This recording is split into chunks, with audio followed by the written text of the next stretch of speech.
नमस्कार. हाऊसफुलच्या आजच्या भागात तुमच्या सगळ्यांचं जोरदार स्वागत. मराठी रंगभूमीच्या इतिहासात आपण अनेक जोडप्यांना यशस्वीपणे एकत्र काम करताना पाहिलं. कमलाकर सारंग, लालन सारंग, रोहिणी हट्टंगडी, जयदेव हट्टंगडी, अरविंद देशपांडे, सुलभा देशपांडे यांनी मराठी रंगभूमीसाठी तर सर्वस्व अर्पण केलं. यांच्याच प्रमाणे साठेचं काय करायचं, पहिलं वहिलं अशा प्रायोगिक नाटकातून एकत्र आलेलं आणि मराठी नाटकावर अमाप प्रेम करणारं अजून एक जोडपं म्हणजेच लेखक दिग्दर्शक संदेश कुलकर्णी आणि अभिनेत्री अमृता सुभाष. हे जोडपं पुन्हा एकदा हनीमूनला निघालेलं आहे आपल्या नवीन नाटकातून. ते म्हणजे समन्वय पुणे निर्मित पुनश्च हनीमून. सेकंड फ्लोअरवरची कोपऱ्यातली बुकिंग केलं. तो हनीमून तो गेला ना.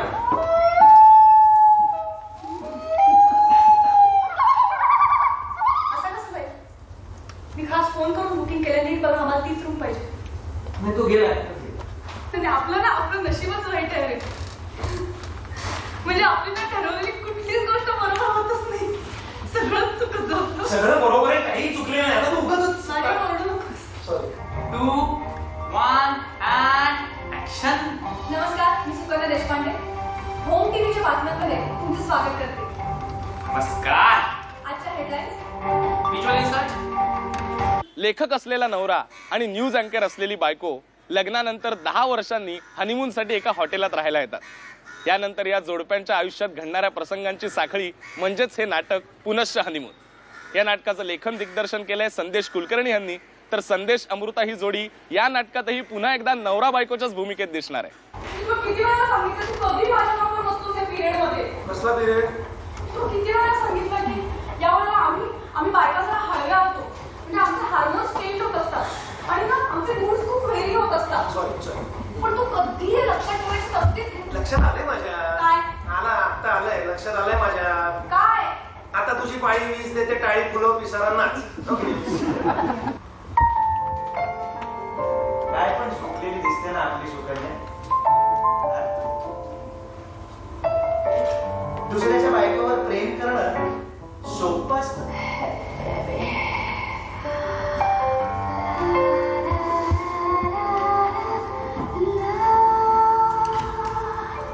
संदेश आणि अमृताच्या बरोबरीनेच या नाटकात अमित फाळके, नितीन भजन, शार्दूल सराफ, अक्षय शिंपी, विकास पाटील, मकरंद सावंत, श्रीराम कुलकर्णी या तरुण नटांनीही महत्वाच्या भूमिका साकारल्या. अरे एक प्रॉब्लेम झाला. काय? मम्मी पप्पांच्या लग्नाची अॅनिव्हर्सरी. अरे बापरे, हे तर सगळ्या प्रॉब्लेमचंच मूळ आहे. बोल. मी विसरले साप. मग काय एवढं झालं, आता फोन कर आणि अभिनंदन कर तुझ्या पप्पांचं माझ्या वतीने मम्मींना एवढे वर्ष झेलल्याबद्दल. पोरींग विनोद आणि किती वर्ष करतोस ना तू? अगं वाईट करायचं ना, मूड म्हणून केला विनोद. आज केला. एक कपल जे आहे ते त्यांच्या हनीमूनसाठी पुन्हा एकदा येतं.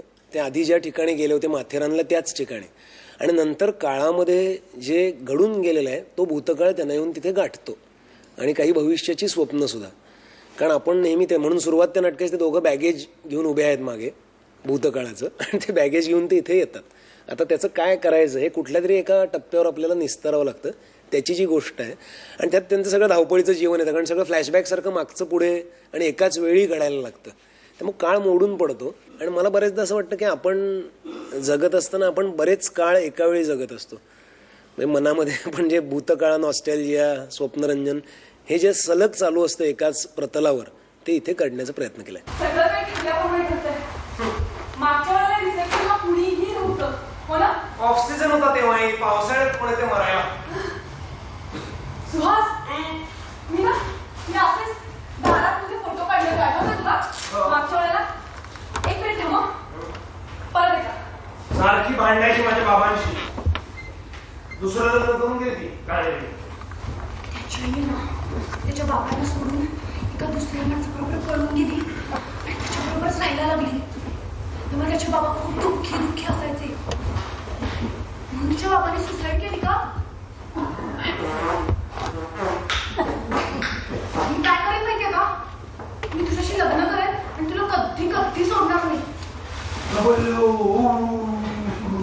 सुकन्या नावाचं पात्र मी याच्यामध्ये रंगवते आहे.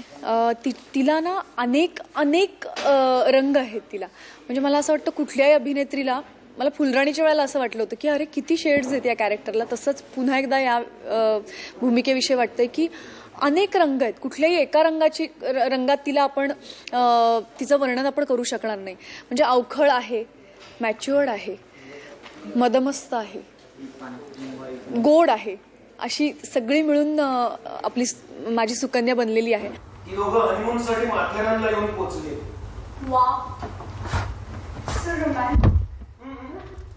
तसं काही घडलेलं नाही. लोकांना आवडेल तसं घडलेलं पाहिलं. हे बघ, मी लोकांसाठी लिहित नाही, फक्त स्वतःसाठी लिहितो. आज अगदी फॉर्मात असतो. पण तुझं कुठे लक्ष जाते माझ्या माझ्यासाठी फार काय म्हणतात त्याला, अमितचं कास्टिंग मला असं सहज एकदम सुचलं, कारण ते महत्त्वाचं पात्र अत्यंत नाटकातलं. आणि त्यासाठी एक मला असा अगदी मोकळा नट हवा होता. आणि मला कुठून तरी आठवलं अमितचं नाव, आणि त्यांनी फार दिवसांनी केलं होतं, त्यामुळे छान पद्धतीने ते जुळून आलं. आणि तो अगदी चपखल बसलाय त्या भूमिकेमध्ये.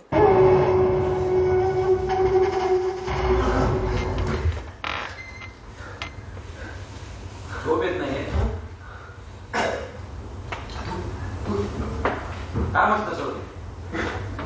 तुम्ही माथेरानला आल्याचं कळलं, मग थोडं तिकडेच वळलं.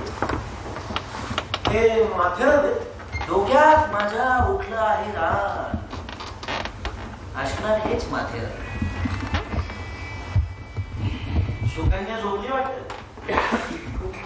संदेशची पहिली चॉईस मी होतो असं त्यांनी मला सांगितलं. संदेशनं म्हणाला मला इन्स्टंट, मी जेव्हा पूर्ण नाटक लिहिलं 4 वर्षापूर्वी त्यांनी हे नाटक लिहायला सुरुवात केली. आणि सेंटर स्टेज जे NCPAचं फेस्टिवल आहे ज्याच्यामध्ये पहिला प्रयोग जेव्हा करायचा ठरला, जेव्हा त्यांनी पूर्ण ड्राफ्ट तयार केला, तेव्हा त्याच्या डोक्यात आलं की अमित फाळके हे काम करू शकेल. एक व्यक्ती, एक इसम, पुरुष क्रमांक 1 अशा पद्धतीचं ते कॅरेक्टर, त्या कॅरेक्टरला नाव नाही आहे, पण ते कॅरेक्टर कुठेतरी काहीतरी प्रत्येक वेळेला समाजातली, आपल्यातली, आपल्या आजूबाजूची एक कुठली तरी गोष्ट रिफ्लेक्ट करतो.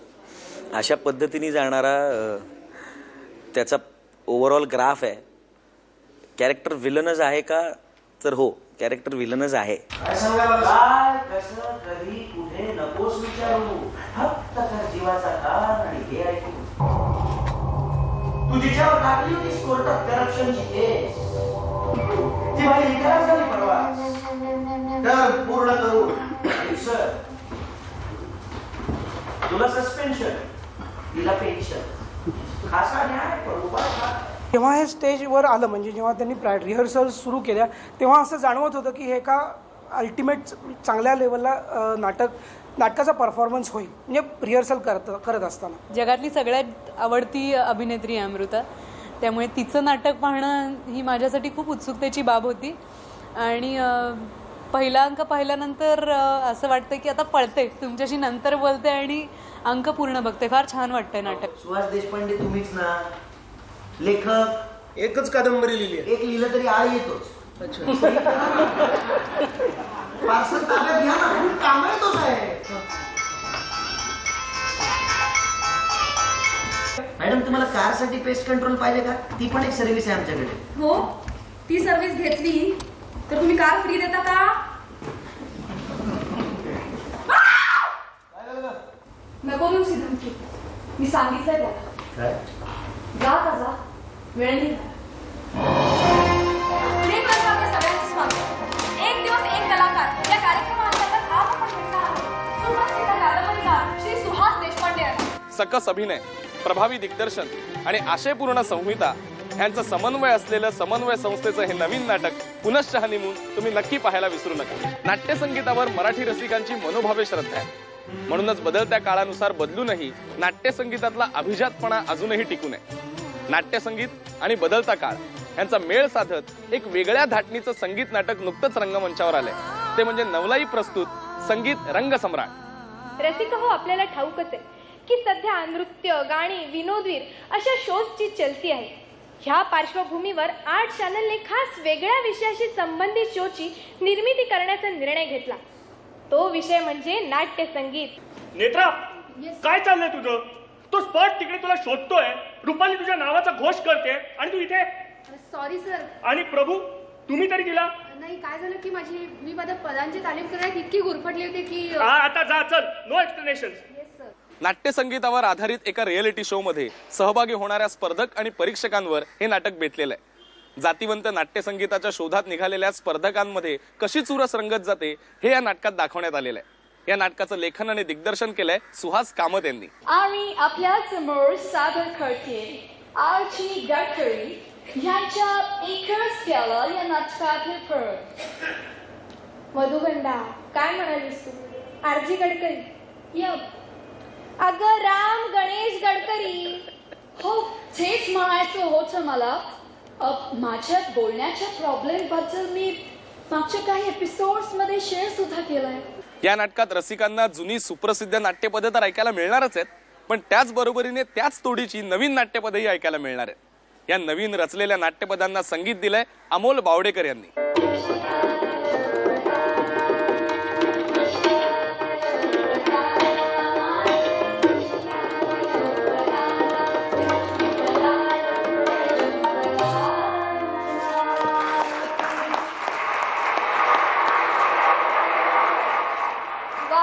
खूपच छान.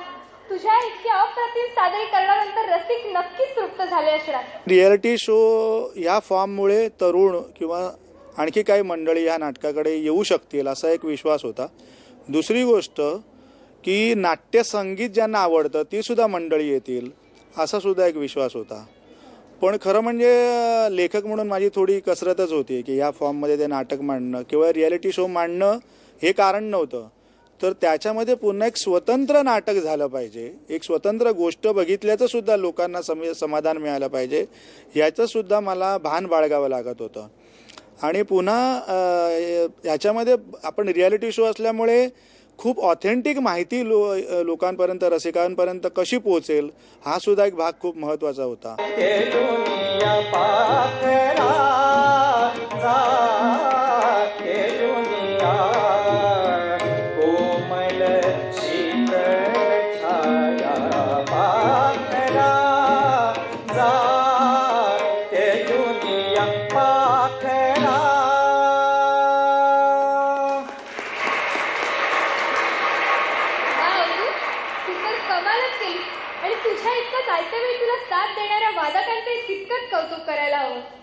अवधूत, वहिनी हे नाटक तसं बऱ्याच रसिकांच्या विस्मृतीत गेलेलं आहे आणि आत्ता जे तू पद सादर केलंयस ते तसं कोणी विशेष गाताना दिसत नाही. नाट्यसंगीताचा रियालिटी शो हे मुळात रियालिटी शोवर आजपर्यंत कुठलंही नाटक सादर झालेलं नाही आहे आणि त्यामुळे खूप मजा येते.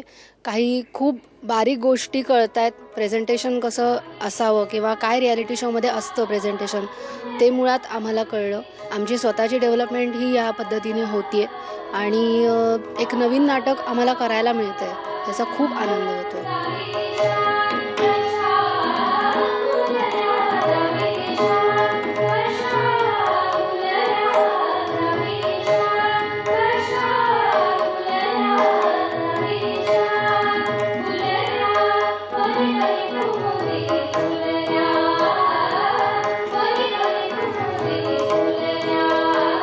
या नाटकाचे जे निर्माते आहेत किशोर खानविलकर, लेखक दिग्दर्शक सुहास कामत यांनी जी काय डेअरिंग हे नाटक सादर करण्यासाठी केली आहे ती खरंच कौतुकास्पद आहे आणि सगळ्यांनी हे नाटक पाहण्यासाठी अवश्य यावं अशी आम्हा सगळ्यांची इच्छा आहे. तेव्हा जरूर जरूर हे नाटक पाहायला या. संगीत रंगसम्राट. संगीत रंगसम्राट.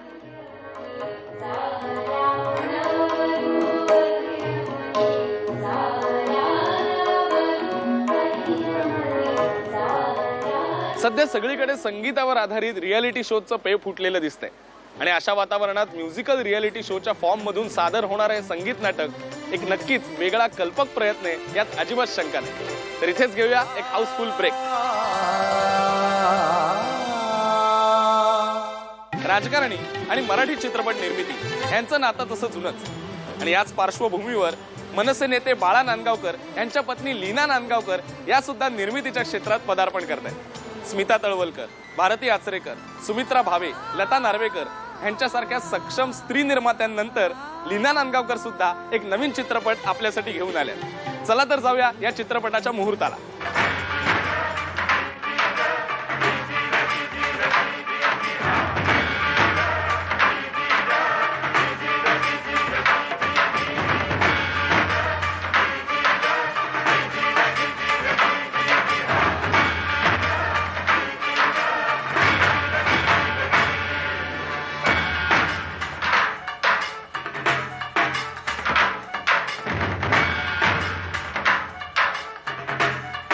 या सोहळ्याला मराठीतील अनेक नामवंत कलाकारांची उपस्थिती होती. नाना पाटेकर, महेश मांजरेकर यांनी तर खास शैलीत या कार्यक्रमाची शोभाही वाढवली.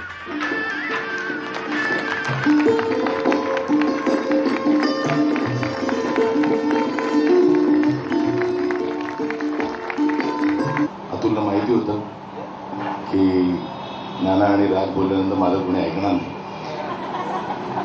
पण छान वाटतं म्हणजे मराठी सिनेमाचा मुहूर्त इतका छान होतो याचं अभिमान वाटतो. थोडा मास करणं खूप गरजेचं आहे मराठी सिनेमावाल्यांनी. की खरंच मला बरं वाटतं की अशा मराठी चित्रपटामध्ये अशीच आपली मराठी मंडळी ही निर्माते म्हणून येत आहेत. नाही तर बाकीचे आहेत ते मराठीची निर्मिती करतच आहेत, पण मला असं वाटतं की आपल्या मराठी माणसांनी मराठीची निर्मिती करणं हे जास्त आवश्यक होतं आणि मला त्यासाठी इथे आल्याचा जास्त आनंद. आता राज ठाकरे बोलतील.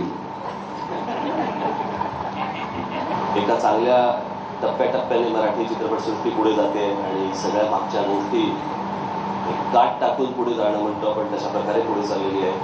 आणि लीनाबाईंचा चित्रपट करत आहेत तोही, ते 2 चित्रपट आहेत तेही तोच दर्जा, पुढचा दर्जा पकडून चालतील अशी मला अपेक्षा आहे. आज नानाने पण जास्तीत जास्त मराठी चित्रपटांमध्ये काम करावं अशी इच्छा आहे. याचा अर्थ हिंदी सोडू नये असं नाही, परंतु सर्वांनाच माझ्या मनपूर्वक शुभेच्छा. आणि परवापासून शूटिंग सुरू होत आहे. सर्व कलावंतांची काळजी घ्यायची आशा, अपेक्षा.